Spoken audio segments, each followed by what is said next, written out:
बिस्मिल्लाहिर्रहमानिर्रहीम। अस्सलामुअलैकुम dear students, उम्मीद है कि आप सब खैरियत से होंगे। तो आज हमारे चैप्टर नंबर 14 रिप्रोडक्शन का नेक्स्ट लेक्चर है,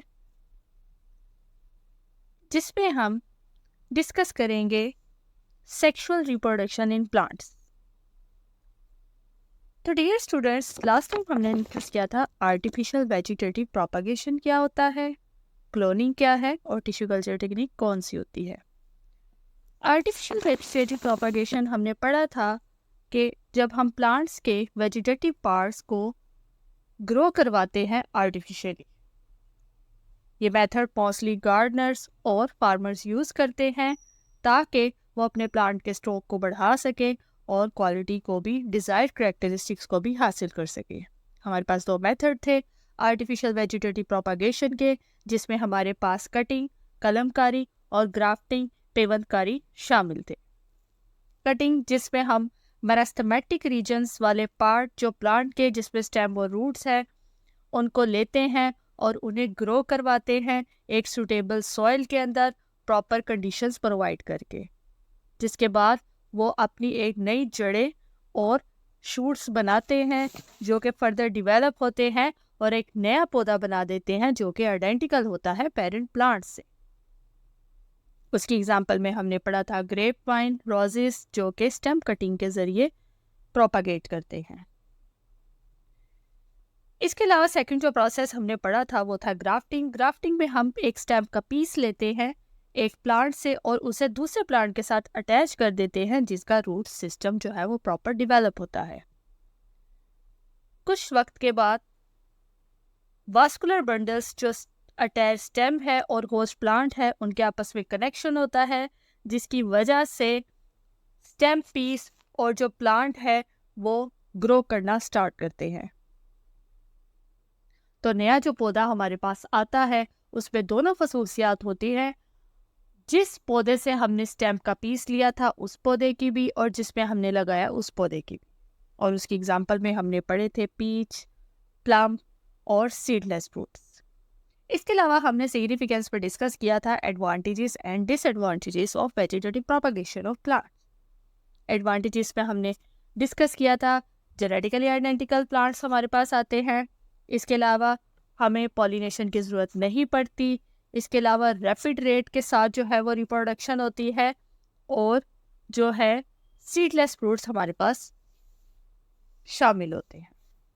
डिसएडवांटेजेस पे हमने डिस्कस किया था कोई जेनेटिक वेरिएशन हमें नहीं मिलती और कोई भी स्पेसिफिक डिजीज़ है जो अटैक करती है और पूरी की पूरी क्रॉप को तबाह कर देती है। इसके अलावा हमने क्लोनिंग को डिस्कस किया था, जो कि वेजिटेटिव प्रोपागेशन का एक लेटेस्ट मेथड है, जिसमें आइडेंटिकली ऑफस्प्रिंग एक सिंगल पेरेंट से प्रोड्यूस करवाए जा सकते हैं वेजिटेटिव टिश्यू, वेजिटेटिव सेल के जरिए।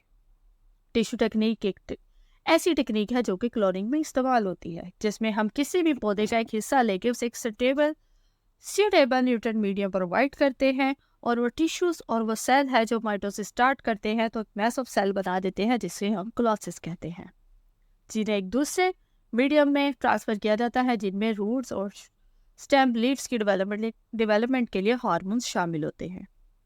उसके बाद ये क्लोसिस क्या करते हैं, ग्रो करते हैं छोटे छोटे प्लांट्स पे, जिन्हें दोबारा फील्ड्स में लगा दिया जाता है। स्टूडेंट्स, आज हमने डिस्कस करना है sexual reproduction in plants. Students, sexual reproduction ऐसी रिप्रोडक्शन जिसमें गैमेट्स शामिल होते हैं, यानी कि जिसमें हमारे पास मेल और फीमेल दोनों का होना ज़रूरी है। मेल और फीमेल मिलते हैं, उनमें मिलाप होता है, फ्यूजन होती है, क्रॉसिंग होती है, उसके बाद जो है ये रिप्रोडक्शन आगे कंटिन्यू होती है। यानी कि मेल और फीमेल के कुछ सेल, जिन्हें हम गैमीट्स का नाम देते हैं, जो कि हिप्लॉइड सेल होते हैं, जो मियोसिस के ज़रिए बनते हैं। हिप्लॉइड इन्हें कहा जाता है क्योंकि इनमें क्रोमोसोम नंबर हाफ होता है। हाफ इसलिए होता है क्योंकि आगे जाके जब ये मिलते हैं तो ये डिप्लॉइड जाइगोट बनाते हैं, क्योंकि हाफ कैरेक्टरिस्टिक्स हमारे पास मेल से आती हैं और हाफ कैरेक्टरिस्टिक्स फीमेल से। तो जो गेमीट्स है हमारे पास, मेल और फीमेल स्पर्म और एग सेल, वो फ्यूज होते हैं और फर्टिलाइजेशन होती है। स्टूडेंट, सेक्सुअल रिप्रोडक्शन की अगर हम डेफिनेशन को देखें तो वो क्या है? It is involve the production of gametes from male and female parents and their fusion, that is the fertilization। यानी कि जब मेल और फीमेल सेल यानी कि गेमेट्स जब मिलेंगे, एग और स्पर्म जब मिलेंगे तो फर्टिलाइजेशन का अमल होगा, जिसके नतीजे में हमारे पास जाइगोट बनता है। तो स्टूडेंट्स, प्लांट्स में डिफरेंट ग्रुप्स है जिसमें सेक्सुअल रिप्रोडक्शन के मेथड भी कुछ अलग होते हैं। जैसे कि अगर हम डिस्कस करें तो हमारे पास सीडेड और नॉन सीडेड प्लांट्स मौजूद है, यानी कि ऐसे पौधे जिनमें बीज नहीं होते। ऐसे पौधे जिनमें बीज नहीं होते उनको फर्टिलाइजेशन के लिए वाटर की ज़रूरत होती है, यानी कि वाटर के बगैर वो फर्टिलाइजेशन का अमल नहीं कर सकते, सेक्सुअल रिप्रोडक्शन नहीं कर सकते। इसमें हमारे पास एग्जाम्पल में मॉसेस और फर्न्स शामिल हैं।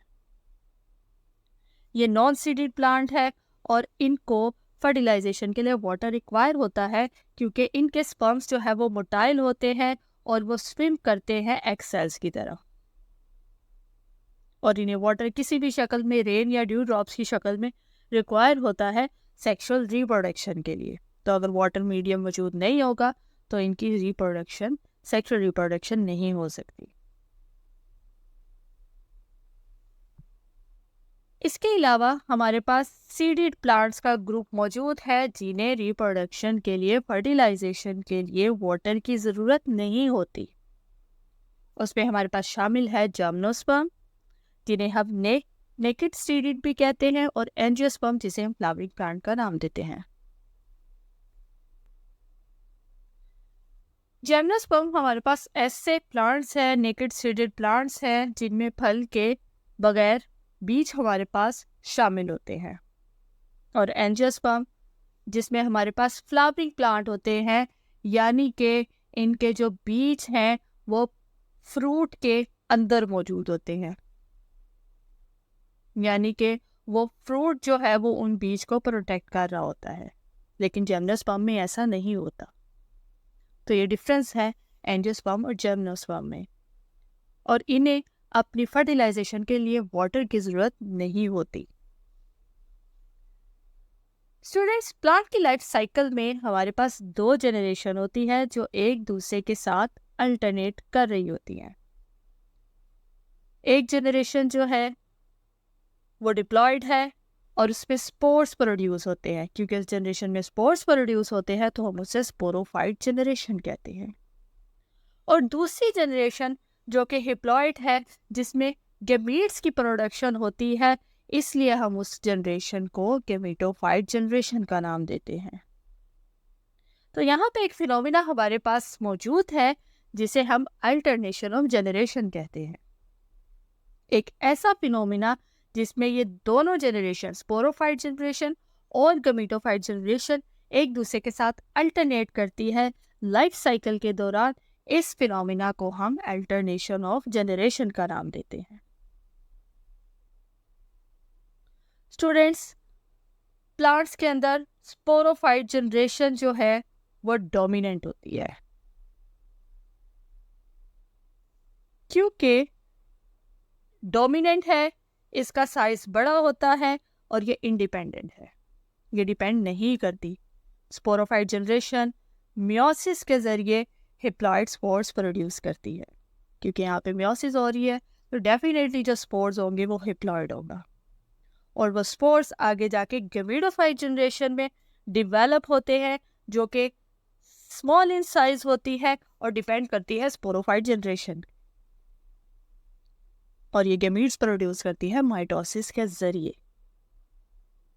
उसके बाद ये गैमीट्स मिलते हैं और जाइगोट बना देते। स्टूडेंट्स, अगर हम यहाँ पे एक चार्ट देखें तो हमारे पास स्पोरोफाइट जनरेशन है, डिप्लॉयड है, जिसपे मियोसिस होती है, और हमारे पास हिप्लॉइड स्पोर्स बन जाते हैं। यहाँ पे हमारे पास 2 तरह के स्पोर्स बनते हैं, मेगा स्पोर्स और माइक्रोस्पोर्स। जो कि हिप्लॉइड होते हैं क्योंकि मियोसिस के बाद बन रहे हैं। उसके बाद कुछ प्रोसेस के बाद इन स्पोर्स पे माइटोसिस होती है और माइटोसिस के बाद ये चेंज हो जाते हैं गेमीटोफाइट जनरेशन, जो कि हिप्लॉइड है। गेमीटोफाइट जनरेशन में माइटोसिस होती है और उस माइटोसिस की नतीजे में हमारे पास गेमीट्स बनते हैं, मेल और फीमेल गेमीट। ये मेल और फीमेल गेमीट आगे जाके मिलते हैं, फर्टिलाइजेशन होती है और हमारे पास एक डिप्लॉयड जाइगोट बनता है। तो डियर स्टूडेंट्स, इस जाइगोट में रिपीटेड माइटोसिस होती है और उसके बाद ये एक नया डिप्लॉयड स्पोरोफाइट प्लांट बना देता है। इस तरह से ये दोनों जनरेशन, स्पोरोफाइट और गमीडोफाइट जनरेशन, आपस में अल्टरनेट करती हैं और इस अमल को हम अल्टरनेशन ऑफ जनरेशन का नाम देते हैं।